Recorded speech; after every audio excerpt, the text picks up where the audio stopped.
Well, you probably expect your medical records to be locked away safely in some secure location, but we found dozens, maybe even hundreds of patient files in a storage unit in Fremont County.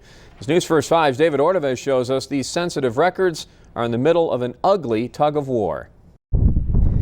Inside this storage unit, boxes and boxes of private medical files. Confidential information no patient wants falling into the wrong hands. There are 5 other storage units just like this. Some even have computer hard drives from the Havens Family Medical Clinic. There's one office in Canyon City and another in Pueblo. So how did patient files end up here at this storage unit south of Canyon City?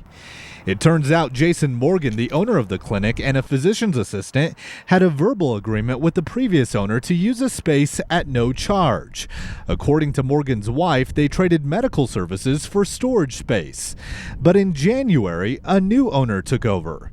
He says the Morgans can get the files when they pay the rent since January and show proof the boxes belong to them. At this point, the storage manager says he could destroy the files but would rather get them back to the patients.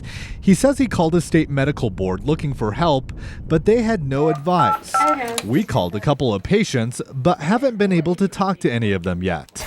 So for now, these sensitive files, hundreds of them, remain locked up in limbo as two sides continue to fight over storage fees.